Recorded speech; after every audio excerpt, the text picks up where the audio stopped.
Monochrome images are dominated by contrasts. High-key and low-key images depict contrast in their different ways. But this complementary relationship makes them suitable for shooting beauty, portraits, and even some high-fashion editorials.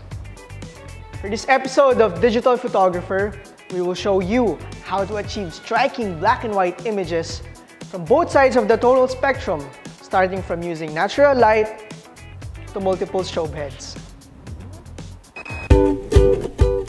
In a high-key image, the ratio between light and dark areas are minimized, resulting in photographs with minimal shadows. In digital speak, the majority of the pixels should fall on the right half of the histogram. Some photographers think that high-key always require many lights. But did you know that you can do high-key images using just one light? In this episode, we will be joined by our model of the week, Chean Kubota. Chean is a professional model for commercial and editorial campaigns. A half Filipina and half Japanese, she's been the face of some beauty and lifestyle products as well as being featured on some magazines.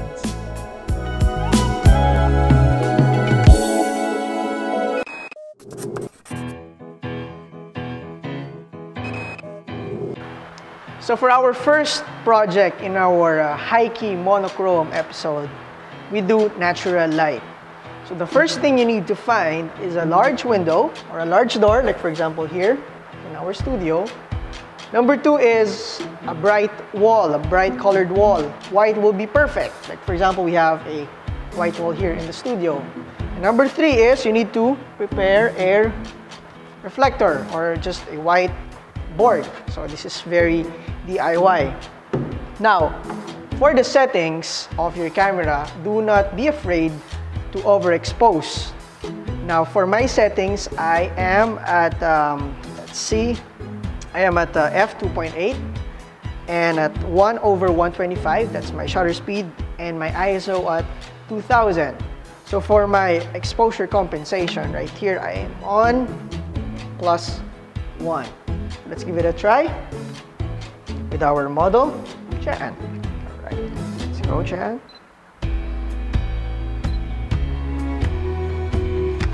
Very nice. Good. So again, do not be afraid to go overexposed, because the more you get overexposed, the more white, the more brightness you get for your image. So let's try to put a reflector. So I need help from guys right here. So let's take a couple more shots. The reflector puts an additional light to your pictures. Nice. It adds a fill to close shadows on the face.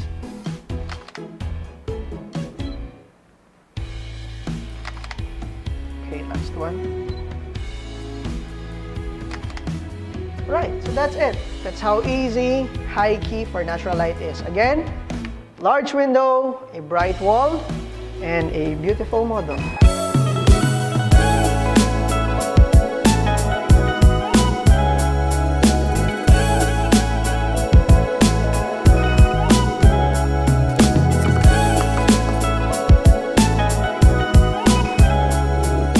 Inside the studio, achieving high-key with just one light is a little bit more difficult and restrictive.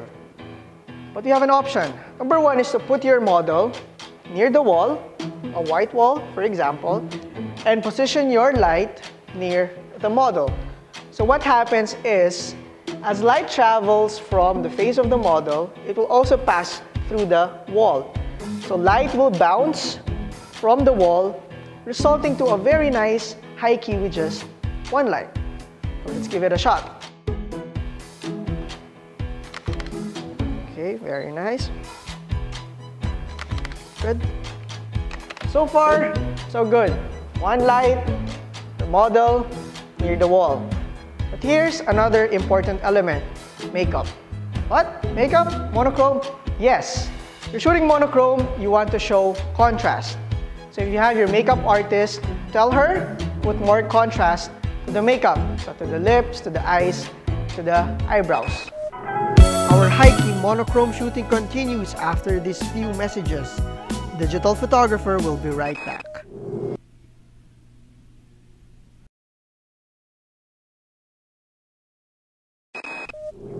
We are inside the studio to explore the different possibilities to do high-key and low-key monochrome portraits.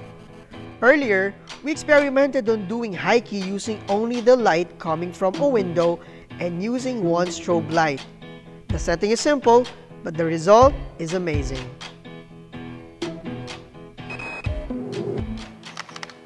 Oh, I'm having such nice results with just one light, but I'm noticing a few more shadows under the chin. So we need our magic reflector right here.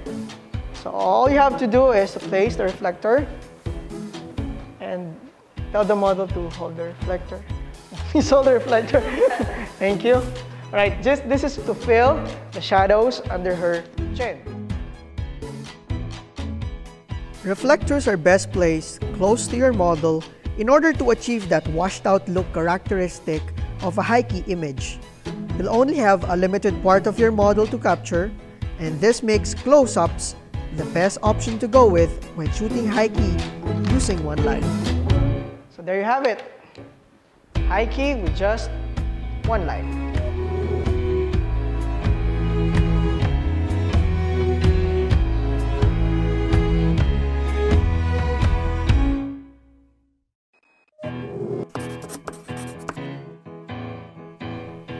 In this next setup, I use 3 lights.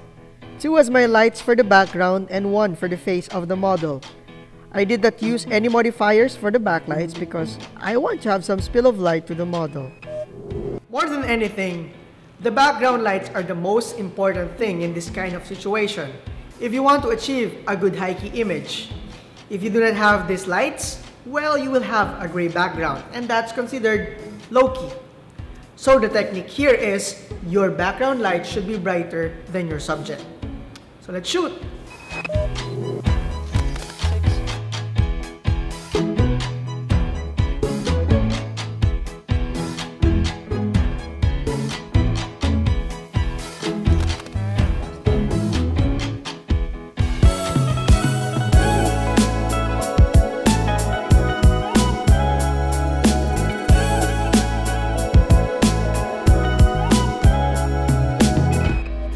From bright whites of high-key, we go to the dark side as we shoot low-key. That's next on Digital Photographer. When you do low-key lighting, you begin with black.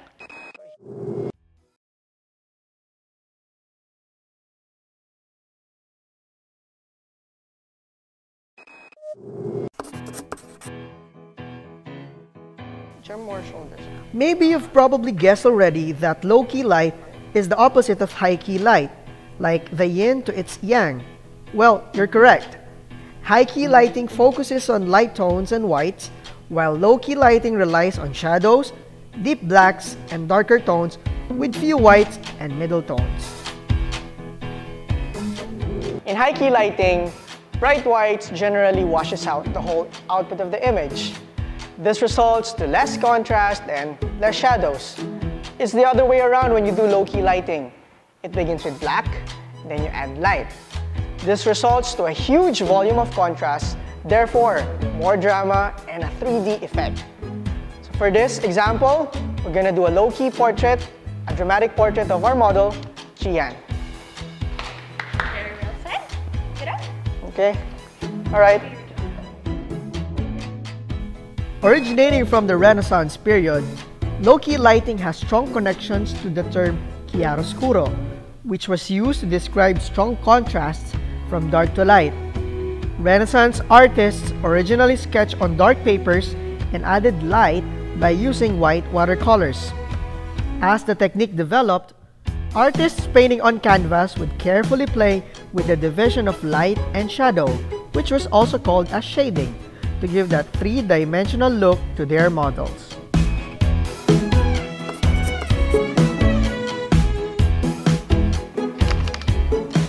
When you do low-key lighting, you begin with black. So here in our setup, I use a black cloth right here, and then I just use one light. This is a strip light. When you do low-key lighting, it's also important that you don't have much spill light. So this grids right here on your strip light. It helps a lot on maintaining the focus of your light.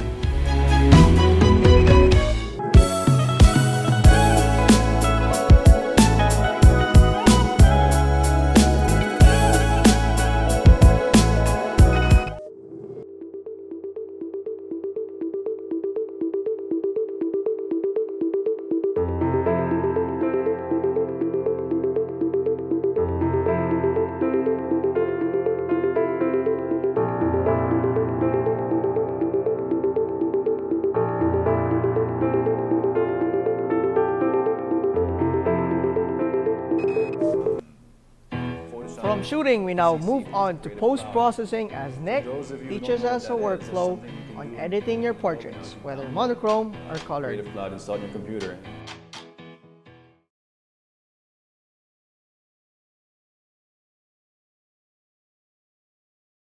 Digital photographer would like to thank Panasonic Video Philippines, Photix Philippines, Steadytracker Incorporated, Rode Microphones. The files that he gave me are in Camera Raw, and what we're going to do is we're going to open up in Photoshop, and we're going to show you how to use the Camera Raw functions in Photoshop, which basically are the same functions that you would use on something like Lightroom. What we're going to do now is the workflow we're going to show you is a very basic workflow. It's something that's very effective. It's something that you can use for every image, and there's a thought process that goes on here. So as I open up a picture, I'm going to walk you through the process, okay? Okay, I am opening up a RAW file, one RAW file here, ARW, Adobe RAW. Open. What I am working off here, I'm working off Photoshop CC, which is a Creative Cloud. For those of you who don't know what that is, that's something you can do in Adobe now. Is you download Creative Cloud installed on your computer, and you pay a monthly fee to get access to certain programs that you want. What I have here is a photographer's package, which gets me Lightroom and Photoshop for a very, very nice price of 450 pesos a month. So before we had to buy Photoshop, $600–700. I think the options now are much better. You get to rent it on a monthly basis. So anyway, we open up the RAW file, and I want you to pay attention to these two settings up here. It's called the histogram. Left side is what you call the black point, and the right side is what you call the white point. Now, if you look at this, there is no black and there is no white. How do you know it hasn't lit up? So for instance, in every good image, there has to be a white point and there has to be a black point. Those we call setting the ends of the picture, setting the tone. So I'm going to click down the Alt button, click on whites. Now pay attention to this histogram over here when as I do this. It slides and then it slides, and if you look, you're going to start seeing some color that's popping out, which means these areas here, if I click that again, sorry, are blown out, pure white. I'm going to pull that back. I'm going to pull that back because I hardly get anything, just a little speck. So I set my white point. Now I'm going to do the same thing for the black point, which means I click down the Alt button, click blacks, slide it to the left, and look at how this histogram is moving. I'm sliding it to the left, setting the endpoints. Okay, I see specks coming up, that's good enough. So I've set my white and I've set my black. If you notice, the contrast of the image has changed a lot. This is the original, this is the contrasted image. Well, this is where the endpoint is set, okay? The next thing I'm going to do now, since I have the endpoints, you ask yourself, is this image overexposed, underexposed? Is there enough mid-tone detail in here? Do you think her hand is blown out too much? Do you think you might want to have more detail here on her forehead? It's your decision. But if you want to do that, all we got to do is move the histogram to the left, and we do that by the exposure button. So I slide this, and I've noticed it's adding more weight to the midtones because it's pulling the histogram away from the highlights and moving it towards the shadows. So I like this look. I don't like it too blown out. If you look at this, it's about half a stop under. We moved the exposure by half a stop. Now, here's the other thing. This image looks pretty good. Automatic, for some reason, I always bump clarity to about 20. It's just an automatic thing to do, and I think that's something you should be doing as well. Adds a lot of what you call mid-tone contrast and shape. Now, here's the thing we gotta do next, is look at the skin tones of this girl. I'm holding this dropper here. If you notice the RGB numbers, pay attention to these RGB numbers here. You want a descending number. that shows you a good skin tone. Right now, I'm kind of happy with the way the skin tone looks. It looks natural. Maybe a little too high on the yellow. So what we can do is we can drop the yellow just a little bit, just very little, so she doesn't look like she has hepatitis. And we're gonna make it a little bit more green, just a little bit, maybe 14. So we're neutralizing the skin a little bit, making it more natural looking. For this image, I'm gonna leave as is. I think it's about as good as it gets. There's a lot of detail in the hands and in the hair. If you want more hair detail, you can open up the shadows. You see this? I'm going to drive this shadow slider and just open up the hair just a little bit and open up the eyes. So that's how I convert this one right here. So that's one converted image, and what we'll do now is we'll go to the next image. So I'm going to open a second image, same workflow, okay? Same workflow. Nigel wants me to convert to black and white. I'm going to open an image, I'm going to run through the same exact workflow, and then we'll convert to black and white. So this is the same exact workflow you should be doing for basically every image that you have. Now, we're not editing for special effects here, we're editing for basics.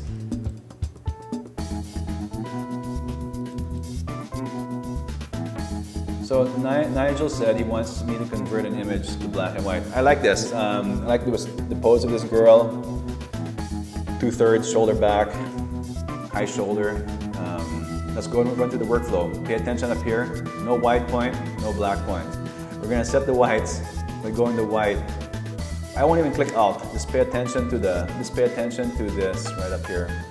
And you'll see how I'm adding white. And when this white thing comes on, it tells me that I've hit a white point. I'm gonna set the black now. And I'm gonna slide it to the left and pay attention to this right here. As I slide it over, I'm sliding it over, and I'm gonna get myself a little bit of a black point right there. Pay attention to how the contrast has changed, and it has, okay, which looks very good. But my next comment here is, if you look at this girl, I'm gonna zoom in a little bit. She's posing for fashion. This is a Francis Magalona FMCC shirt. It's a fashion shoot, basically. And if you look at this, it's the clothes that make the difference here. And there's too much blowout on her dress.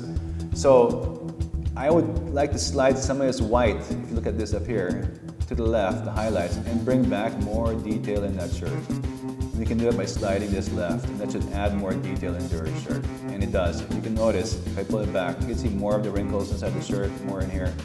If you think you still need to add more detail, then you slide the entire histogram over by going to the exposure. And you can do this slightly, a few points, not back a few points. And there we go. We brought back a lot of detail into her dress. I'm going to go to about 0.3. That should be about right. Now, I'll go back to clarity, like we said. Let's put a little clarity. 15, 20. Now here's the thing. A lot of you guys probably don't know how to set the proper contrast. And the way we do this is you got to think of contrast as something separate from color. In Photoshop, it's done together, but if you can separate tonality from color in your head, and if you have a visual for that, then you know how to set a contrast, okay?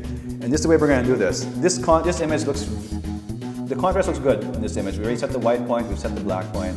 But what I'm gonna do is I'm gonna kill the saturation, just to give you an idea.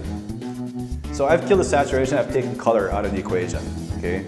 For all intents and purposes, that's a black and white image. But now you can see the shades of gray, the tonality. So why don't we open a curve layer, which is up here.